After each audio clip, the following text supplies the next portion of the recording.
Hi, I am Harper, and when my husband abandoned me with 2 babies in my arms, my sister clapped not in shock, but in triumph, as if she'd scripted the moment.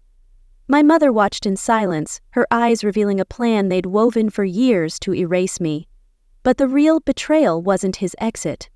It was discovering they'd been plotting my downfall since before my wedding vows. I stood frozen at the doorway of our kitchen, holding both babies in my arms, one nestled against my shoulder, the other fussing quietly against my chest.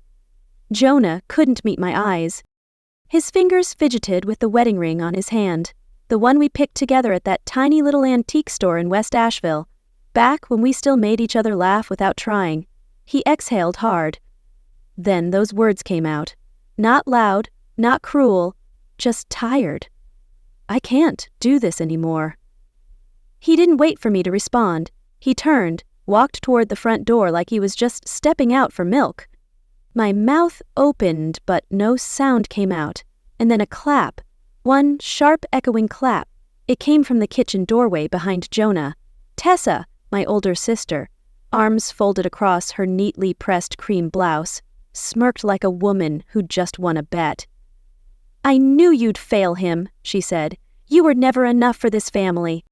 Jonah paused at the door, but didn't look back. I didn't say a word. Couldn't. My throat closed like a door slammed from the inside. He left just like that. The babies whimpered, maybe sensing the shift. My body moved on its own. Slow, mechanical steps toward the worn couch in the living room. I sat, held them close. My arms trembled, but I wouldn't let them see me fall apart. The front door stayed shut. The silence afterward was louder than any fight we ever had. Years earlier, the same silence had crawled over me at our wedding. We held the reception at a converted barn out in Hendersonville. Twinkly lights, catered barbecue, a string band. It was my idea. Jonah said it felt authentic. Tessa, ever the scene stealer, volunteered to give a toast. She clinked her glass with a silver fork, then raised it high.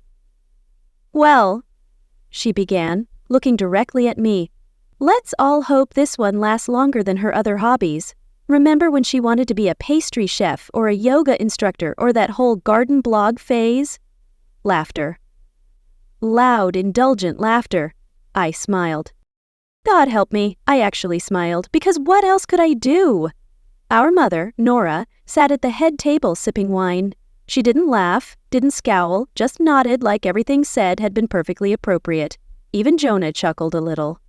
Nervous, awkward, but he didn't defend me, and I laughed too, because that's what I'd been trained to do since childhood. Take the hit, keep the peace. But that laughter sat heavy inside me for months, years even. Back in the present, night had crept in. I didn't notice the sunset, didn't turn on a single light. The twins slept beside me now, small bodies curved against mine. I stared into the dark, the street lamp outside casting a weak orange glow across the coffee table. My mind circled one question.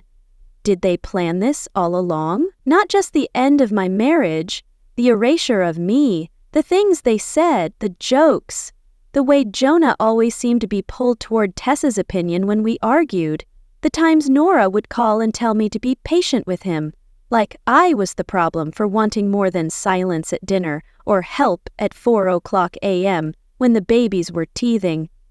I thought I had a family, I really did. The knock on the door made me jump, my stomach flipped, but it was just a courier. No words, just a padded envelope with no return address.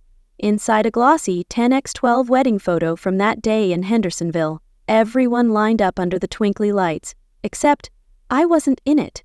I wasn't just in the back or blurred out. I'd been cropped out cleanly, like I had never been there at all.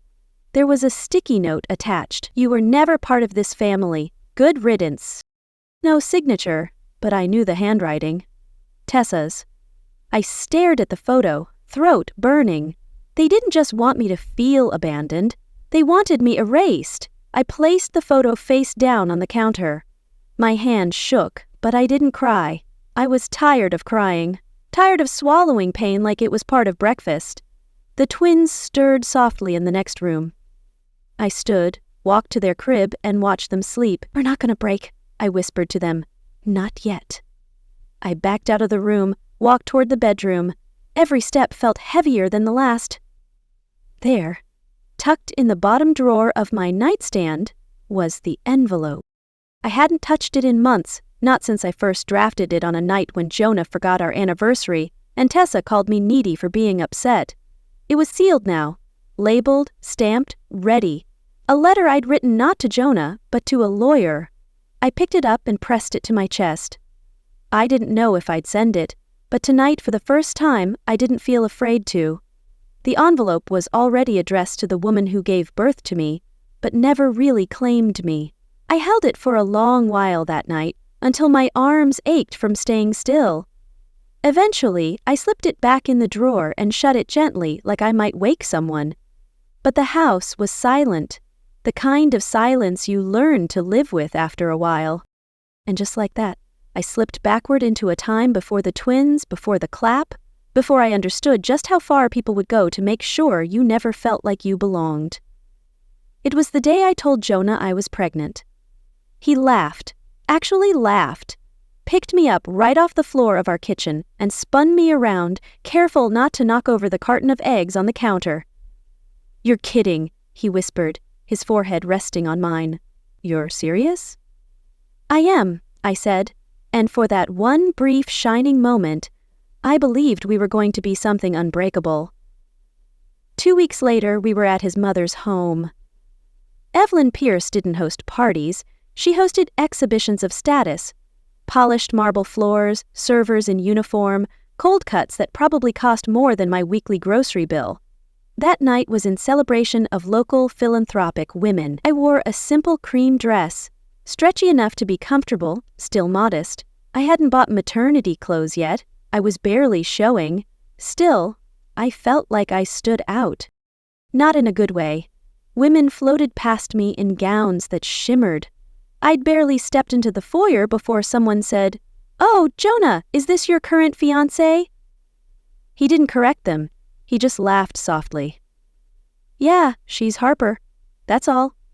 Not my wife, not the mother of my children, not even the love of my life, which I wouldn't have expected, but still, they all smiled like they'd rehearsed dismissing me. I tried not to let it show, smiled back, said something polite about the centerpiece arrangement. Later that evening, when we were alone near the garden steps, I asked him quietly, "Did I hear that right? They think we're engaged?" He rubbed the back of his neck. "They've always known you're temporary," he said. "This circle?" I repeated. He didn't say more. That was the beginning of it, when his words started shrinking, when his gaze began drifting past me, like I was slowly becoming wallpaper in his life. And from there it got worse. Nora didn't call once, not even to ask how far along I was, not even when I ended up in urgent care one night after fainting from low blood pressure. I left a voicemail, she never returned it. Tessa stopped by once, just once. She stood in the doorway of the nursery in progress, eyes folded, eyeing the piles of baby clothes I'd sorted on the floor. "Must be hard gaining all that weight so fast, huh?" she said with a half smile. "You're trying so hard to be someone you're not," she added. I didn't respond. I was learning that silence could be sharper than words. Jonah's phone started ringing more often at night. He'd excuse himself, stepping out onto the porch. I'd hear the sliding door pulling shut behind him. One night, I followed, stood just inside the doorway out of his line of sight. "Yes, ma'am, I understand." "No, she hasn't said anything. I'm keeping it calm. Yes, I know, I've been setting her up to fail, just like you asked." I stood there for a long time, the wood floor pressing into the soles of my feet. I didn't cry. I didn't walk away either. Just listened. Let the weight of that sentence lodge somewhere deep inside my ribs. The next morning I folded one of his shirts, light starch, still warm from the dryer. I laid it on the bed and left the room. It was summer again by the time the next Pierce event rolled around. Another fundraiser, another excuse to rub elbows with Asheville's political darlings. I stood near the back of the room, sipping from a flute of sparkling water, handed to me by a server who barely looked at me. Jonah was across the room, laughing with his cousin. Evelyn stood nearby, nodding graciously to someone in pearls. Tessa approached, wearing emerald green silk. She didn't say hello. She raised her champagne and said, "To women who know their place, and those who never will." Several heads turned. No one blinked. Evelyn didn't even look up. I felt something shift inside me. Not break, not crack, but shift. That night, I sat on the edge of our bed, one hand resting on my belly. The babies kicked, soft little taps like tiny reminders. I whispered into the dim room, "We are on our own now, aren't we?" That night, I touched my stomach and whispered to my unborn twins, "We are on our own now, aren't we?" The house was still. I stayed awake long after Jonah fell asleep in the next room. I didn't cry. I was past crying. My body was too tired to grieve, and my heart, it was quietly packing its bags. A soft knock came from the hallway just after dawn. I was sitting in the rocking chair, one baby in my arms, the other in the bassinet beside me. My back ached. My chest ached worse. I looked up. Nora called gently, poking her head through the half-open door. "You look exhausted. You need rest. Let us help." Her words dripped with concern. She walked in holding a plastic bag from Whole Foods and a manila envelope. I didn't speak. I couldn't. My hands were busy and my trust too thin. "I brought soup," she said, "and some papers from the lawyer. Temporary things so we can help manage the stress." She set the envelope on the dresser and pulled a chair across from me. She sat with her knees crossed and tilted her head. "You're not fit to be their mother right now," she said. "You're not thinking straight," she said. "Sleep deprivation, hormones. It's all too much. That's why there are systems in place to protect the babies and you." I didn't even blink, just stared at the envelope. "Jonah's already seen it," she added, sipping from her travel mug. "He agrees you need some space." That's when the nausea hit. Not from pregnancy, but from the knowing. The knowing that they had been planning this behind closed doors. "Did he sign it?" I asked. She smiled faintly. "Does it matter?" I didn't answer. I let the moment settle like thick fog in the room. Later, after she left, I opened the envelope petition to assign temporary parental authority to Nora with the line, "Due to current mental and physical exhaustion, the mother is voluntarily delegating care." Voluntarily. I folded the document in half, then again slid it under the linen stack in the hall closet beneath towels that still smelled like lavender. That night, I locked the door, double-locked it actually, tucked the baby's clothes beside me on the mattress. I listened to the hum of the fridge, the occasional buzz of Jonah's phone from the couch. He never came in. The morning came slow. I opened the door to find Nora again, holding a tray. Before she could speak, I said clearly, "We're fine. Please don't come back." She blinked, took half a step forward. "You're making a mistake you'll regret, Harper." "I'm not. I'm a mother." She stood in the hallway longer than I expected. Her mouth parted slightly. Eventually, she turned and walked away.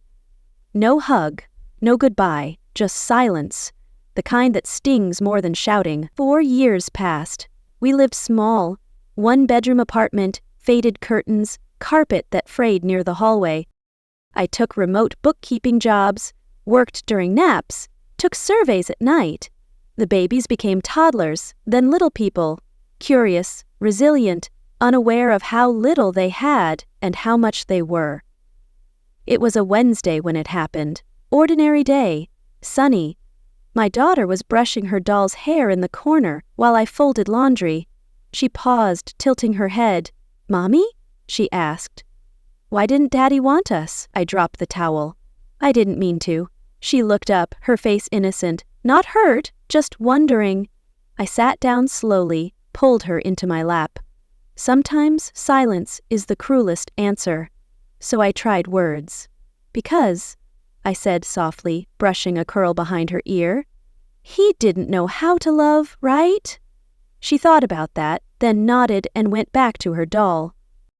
That night, after they were asleep, I was searching the hall closet for a spare blanket when my hand grazed something familiar. The old envelope. I held it for a second. The paper was soft now, creased and faded. I didn't open it. Didn't need to. I walked it to the kitchen, lifted the trash lid, and dropped it in. No hesitation, no second look. I realized then my children weren't something to be handed off. They were the reason I stood back up. A week later, just after I dropped the twins at preschool and was rinsing oatmeal from the sink, my phone buzzed with a voicemail. The number looked vaguely familiar. Something from high school? I played the message, hands still wet. "I'm so sorry for your loss, Harper. I just saw the photos. I didn't want to bother you, but I hope you're holding up okay. It must be so hard. Love you, girl. Loss." I dried my hands, pressed read. It rang twice before Amelia picked up. "Hey," she said, chipper, then hesitated. "Wait, you don't know, do you?" "Know what?" I asked. My voice was flat, steady, but I already felt it in my chest, the cold creeping up my ribs. "Tessa's cousin Leo. You used to call him Uncle Leo, remember? He passed. His funeral was last weekend, big service at Blue Ridge Chapel. Your mom and sister gave the eulogy. You weren't there." I sank into a chair before my legs gave out. "No one told me," I said. There was silence on the line. "Oh my God," she whispered. "I'm so sorry. I thought. I assumed you knew." I opened Facebook after hanging up, searched Blue Ridge Chapel. There it was. Dozens of photos. Tessa in a black dress, standing by the casket with perfect posture. My mother beside her, somber, elegant. Under one photo, someone commented, "Beautiful words, Tessa. Uncle Leo would be proud."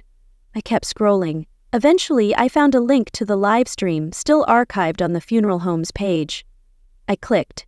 It started with organ music, panning shots of the pews. I spotted cousins, a few faces from childhood. Then Tessa walked to the podium. She stood tall, eyes glossy but not red. She smiled just enough to look tragic, then began. "Leo was like a second father to me growing up. He taught me how to ride a bike, how to tie a tie, yes, a tie. He always said I was the strong one, the one who'd carry this family forward." My breath caught. Not one mention of me. Not once. No we, no us. No acknowledgement that Leo had come to every dance recital, mailed me a card every birthday, helped me get my first job. He was the only adult in our family who ever said, "I'm proud of you," without a side of judgment. And they erased me deliberately. I watched the rest of the video with the volume low. At one point, the camera panned to Nora sitting in the front row, dabbing at her cheek with a handkerchief. She'd planned this erasure, ensuring my absence was final. That night, after the kids went to bed, I dug through my dresser for something I hadn't touched in years. Uncle Leo's last birthday card to me. It had arrived a few months before he passed, one of those long, glittery ones from the grocery store. Inside he'd scribbled in his crooked all-caps handwriting, "You always had the kindest eyes. Don't let them make you smaller." I hadn't really understood what he meant then. Now I did. I cried. For the first time in a long time, I let myself break. Not loudly, not wildly, just quiet sobs in the dark, holding a piece of cardboard that meant more than most of the people still breathing. By morning, I didn't feel better, but I did feel clearer. I printed a still from the video, Tessa at the podium, Nora clapping in the pews. I taped it to the wall above my desk. Below it, in red marker, I wrote, "Rewrite this." Not because I wanted revenge, but because I was done being edited out. That was the night I stopped asking for space in their story and began writing my own. I pinned the still frame above my desk, right where I could see it every time I looked up from my sewing machine. Tessa, hands lifted in pretend grief, Nora behind her, clapping like it was opening night. That image didn't fuel hatred. It fueled something quieter, firmer, a line I wouldn't cross back over again. The kids were asleep on a floor mat beside me. I adjusted the lamp, turned down the brightness on my laptop, and slid another piece of soft denim under the presser foot. The sound of stitching had become something like breathing, repetitive, necessary. I'd just uploaded my second listing on Etsy earlier that week, hand-stitched toddler overalls with a little daisy patch on the front. I'd even handwritten a thank you note to my first customer in Oregon and tucked it in with a coupon for her next order. When the twins woke up from their nap that afternoon, I snapped a picture of them wearing matching versions and posted it on my new business page. It got 42 likes. For me, it felt like applause. "Mommy, you're famous now." My daughter giggled when she saw the hearts on the screen. I laughed with her, kissed the top of her curls, and told her that no matter what, she'd always be my favorite model. For a moment, things felt full, like maybe I didn't need anything else. Until 4 days later, I was in the kitchen reheating leftover spaghetti when a message popped up on my phone. Just a link, no text, from a friend I hadn't talked to in months. I tapped it. Instagram, Tessa's profile. There she was, posing next to a little girl in the exact same overalls I'd designed, the same daisy patch, the same fabric blend, the same pocket stitch that I had created late one night while watching reruns with one eye open. Her caption read, "So proud of this little project I've been dreaming of forever. Handmade love. New things coming soon. 15,000 likes in under 5 hours. Comments pouring in. "Tessa, you're amazing. OMG, I want one for my niece. This is what real creativity looks like. No credit, no tag, nothing. Just applause." At first, I froze. Then I scrolled and scrolled until I had seen enough to feel like I'd been hollowed out. That night, I didn't eat dinner, just sat at the table and stared at the wall while the twins colored beside me. They asked for bedtime stories. I told them too. My voice stayed steady, but inside me a quiet storm was taking shape. The next morning, I called my mother. Her voice was sharp but polite. I asked, "Did you see Tessa's post?" She didn't hesitate. "Yes, about time one of you girls made something of herself." I blinked. "You mean Tessa?" "Of course," she said. "She's always been the one with vision, unlike you, clinging to scraps." I didn't say anything. "Not then, not after," she added. "You're too weak to compete, Harper." We hung up. I deleted my post, the one with my twins, the one that had made me feel, just for a second, like I was building something of my own. That night, after they'd gone to bed, I sat on the living room floor folding scraps of cotton into piles. I wasn't sure what I was doing at first, just moving my hands. Then my daughter shuffled out of her room in her princess pajamas, holding a piece of paper. She crawled into my lap and handed it to me. A crayon drawing. A little store with a red awning, 2 stick-figure kids in front, a woman behind the counter, smiling big with long brown hair like mine. At the bottom, in shaky block letters, it said, "My mom makes magic." I held it to my chest for a long while. Didn't speak. Didn't blink. I walked back to my desk, pulled out my sewing box, and grabbed a square of fabric I'd been saving. That night, I stitched something new. Not just clothes, a label. Tiny treasures. Each letter carefully hand-sewn, not printed, not faked, not borrowed. Mine. That night, I didn't cry. I just sewed and sewed and sewed. By the time the sun hinted through the kitchen blinds, I had finished 3 full outfits, matching sets, tiny tags reading "Tiny Treasures" stitched gently into each neckline. I lined them up on the table, wiped the sleep from my eyes, and reached for my phone. I wish I hadn't. At the top of my feed was Tessa. Her face filled the frame, perfectly filtered, perfectly framed, with a mug of coffee and a caption that just read, "Exposing the frauds who steal dreams." I watched it every second. She didn't say my name. She didn't have to.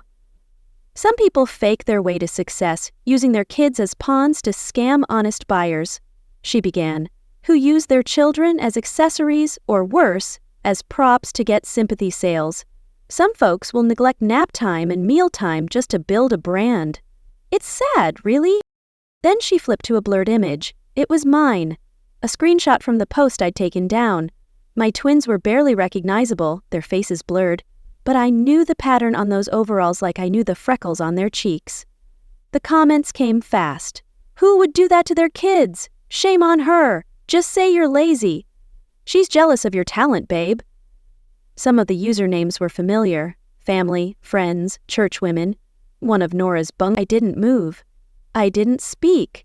I just stared at the screen as the view count climbed. And then I put the phone down. A week earlier, something inside me must have known. I had walked into a lawyer's office in downtown Asheville. Nothing fancy, just a 2-story with cracked leather chairs, and filed a trademark application for Tiny Treasures in my name. Sole owner, no investors, no family team, just me. And I had asked that the lawyer hold on to documentation just in case someone tried to make a name for themselves using mine. That just in case was now. I called him. By noon, I was sitting across from his desk again, this time with screenshots, side-by-side design comparisons, and the email confirmation that Tessa had booked an event space for her so-called line launch. "I'm not looking to sue," I said, sliding over the printed Instagram post. He raised an eyebrow. "You sure? I just want her to stop before she takes something she didn't earn." He nodded. "A cease and desist should do the trick and will copy the venue so they understand the legal risk." That night I sat on the living room floor. My kids were asleep again, this time in sleeping bags. They refused to leave even though their beds were a foot away. I whispered into the dark. Was I wrong to fight back? No one answered until an hour later. My phone buzzed. Voicemail. A small mom blogger in Maine. I'd shipped her a onesie with tiny star patches 3 weeks earlier. "Hi, I just wanted to say thank you. Your clothes, they feel like love." My little girl wore hers to bed and said it felt like magic pajamas. I didn't cry, but my chest tightened in that way it does when something both hurts and heals at the same time. The next morning, Tessa's launch event was postponed due to scheduling conflicts. The venue quietly removed all mentions of it from their site, and she posted a vague status on Facebook. "They stole my dream, but I'll rise above their lies. No names, just venom." I didn't reply. I didn't need to. Instead, I logged into my website, tinytreasuresmade.com. There were 63 new orders. I scrolled to the About Me section, looked at the final line which used to say, "Handmade with love in Asheville." I updated it. Founded by a single mother with no help, no shortcuts, and no apologies. That was the day I stopped defending my story and started owning it. The morning after, the light coming in through the blinds felt different. Not softer, not brighter, just clearer. I hadn't slept much, but I didn't feel drained. Instead, I poured a second cup of coffee and checked on my twins, who were still tangled in blankets on the living room carpet. At around 3:30, the school bus dropped off my daughter. Her tiny sneakers hit the steps with urgency. I met her at the door, expecting the usual snack request, but instead, she pulled out a folded piece of paper from her backpack and handed it to me. "I made this at school," she said, eyes sparkling. "It's for the Hero Project." I opened it, and then I sat down. There, in crayon and glitter glue, was a drawing of me. I had a red cape. My brown hair was bigger than real life. My arms held both my twins, and we were all surrounded by floating dresses and tiny scissors. Above my head was a speech bubble. "You're safe now." Below it, in bold marker, she had written, "My mommy is a superhero. She never stopped being brave." I didn't speak. I just pressed the paper to my chest. Then I walked into the kitchen, leaned against the fridge, and let the tears fall. Not bitter ones, not angry ones, but the kind that come when you've carried something heavy for too long and someone somehow lets you know they saw you. I pinned the drawing above my sewing table next to the old note from Uncle Leo and the crayon sketch from 2 chapters ago. A silent altar, a reminder. That night, as I was folding laundry in the living room, a message popped up from my cousin, Lila. "Hey, sorry about what they said in the family group chat. It was harsh." I frowned. "Group chat? What chat?" I replied. Lila didn't answer immediately, but when she did, she sent a screenshot. They had a thread, not just Tessa, uncles, aunts, even my godmother, and it was full of poison. She's always playing the victim. Jonah was right to leave her. She was always too soft. She's delusional, thinking she's a designer. They called me everything but my name. The same people who used to call me for help when their kids needed babysitting. The same relatives I had made favors for, sewn napkins for their weddings, handmade holiday stockings. I turned off the phone. I didn't text Leela back. What could I say? Instead, I pulled out an envelope from my desk drawer. I had received it the week prior. A formal invitation from a daytime talk show segment called Mothers Who Rise. Anyway, I'd been sitting on it, unsure, but now I emailed the producer. Subject line, I'm in. In the body, I wrote, if I tell this story, I want it to focus on rebuilding, not revenge. Let's show what happens when women choose to rise. I clicked send. What came next moved fast. Fittings, childcare arrangements, emails with the show's assistant producer. I taught my daughter how to braid her brother's hair while I organized order confirmations on my tablet. I stayed up late editing my About Me video, keeping it raw, honest. In one clip, I simply said, they told their version of my life for years, now I'll tell mine. I don't need to name names. They already know who they are. A week later, I dressed carefully. A muted green dress I'd made myself, paired with earrings I hadn't worn in years. My kids were staying with a trusted neighbor. As I buckled my heels and checked the time, I passed the mirror near the front door and froze. For the first time in a long while, I didn't look invisible. I looked like someone stepping into her own power. Driving through Asheville, I passed the little white church on the corner, the one where Nora sat front row every Sunday. I didn't slow down. I didn't need a seat at their table anymore. I had built my own. The studio lobby was colder than I expected. Maybe it was just nerves.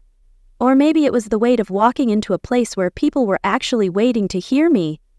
I hadn't brought a friend, no assistant, no stylist, just a simple outfit I had sewn the night before. Pale lavender, soft cotton, no frills. Something that felt like me. A production assistant offered me a bottle of water as I waited by the double doors leading to the green room. I shook my head gently. I'm good. I've waited long enough. I've carried their lies long enough to know my truth. Minutes later, I was seated under studio lights. The host, bright smile, confident posture, leaned forward just a touch as the camera rolled. Joining us today is Harper Pierce, single mom of 3, founder of the Tiny Treasures line that's taken social media by storm. Harper, from abandoned to thriving, how did you survive it all? I took a breath not to calm myself but to steady the truth. I survived, I said slowly, because I didn't let silence define me. I was erased quietly. I rebuilt silently. And now, now I'm just here. She nodded, visibly moved. You never named names. You just showed up. I don't need to name them, I replied softly. They already know who they are. The segment played over images of my twins, clips of their laughter at home, shots of me sewing at the dining table with late-night coffee and toy cars scattered between fabric rolls. My daughter's drawing, The Superhero Mom, was shown with my voiceover layered on top. I didn't plan for this, but I wasn't going to raise my children in shame. Somewhere in West Asheville, my neighbor Clara turned up the volume on her laundry room TV. In another house, Nora sat stiffly on her couch, hands folded tightly, and on a bright screen in a different home, Tessa scrolled through comments under the show's post. She's incredible. I wish I had her strength. This is what Grace Under Fire looks like. I didn't see them watch. I didn't have to. I felt it in the absence of their denial. After the interview wrapped, I stepped out onto the sidewalk. The sun was sharp against the pavement and the morning traffic had picked up. I stood still for a second, letting the warmth hit my skin. My phone buzzed. I glanced down. Nothing from Nora, nothing from Tessa, not a single well done, not even a snide remark, and it was the first silence from them that didn't sting. That afternoon, I made it home just in time to pick up the twins from preschool and grab my daughter from the bus. As we entered the house, she ran ahead and stopped by the fridge where her superhero drawing still hung. She turned to me, all bright eyes and bubbling energy. "Mommy, you looked so strong on TV." I crouched down, brushing her hair behind her ear. I wasn't trying to look strong, I just told the truth. Later that evening, I stopped by the store to grab dinner supplies. While comparing tomato sauces, a woman with salt and pepper hair approached me slowly. "Excuse me," she said. "Are you the mom from that show this morning?" I hesitated. "Yes." Her eyes welled with quiet recognition. "I saw it. You reminded me of who I used to be." I didn't rush to fill the silence. I let it land. "You're still her waiting to be reclaimed," I said. She nodded, a slow tear escaping before she smiled and walked away. That night, after the kids were asleep and the kitchen cleaned, I sat down with a warm cup of tea. My phone lit up again. This time, it wasn't another order or a message from the studio. It was Jonah. "Can we talk?" I stared at the screen for a while. He had said nothing for 4 years. Watched from a distance while his family dragged mine, while my daughter cried on birthdays, while I built something from nothing, no apology, just 3 words. I didn't open the message. I didn't need to. I just pressed delete. Some voices didn't need to be heard again to know what they'd always sound like. The next morning, I walked past the corner cafe, where 4 years ago I'd cried into a lukewarm cup of decaf, pretending I was just tired and not devastated. Back then, I used to hope someone would ask if I was okay. Now, I barely glanced at the place. My eyes were fixed on what stood across the street. A clean storefront, pale blue, with gold lettering that read, "Tiny Treasures." The sign wasn't lit yet. It was still early, but the moment I unlocked the door, something clicked inside me. It wasn't just a shop. It was the proof that I had survived everything they threw at me and came out not just standing, but building. Opening day was modest. No press, no velvet ropes, just neighbors, moms with strollers, 2 high school girls who had followed my sewing videos online. I stood behind the counter in a hand-stitched navy dress and a canvas apron with my logo embroidered in yellow. My twins were in the back eating graham crackers and giggling under a fort made of fabric scraps. The first customer, a young mom with sleepy eyes and a baby strapped to her chest, picked out a tiny dress with daisy pockets. I tied the ribbon myself and handed it to her like it was sacred. This brand started when I had nothing but my babies and a borrowed sewing machine, I told her. Now, it's theirs as much as it is mine. She smiled, eyes glossy. Feels like there's hope in the stitches. Behind me, framed on the back wall, was my daughter's superhero drawing, the one with me in a cape holding 2 kids surrounded by little dresses and a sewing machine. Customers kept pausing to read the caption, "My mommy is a superhero. She never stopped being brave."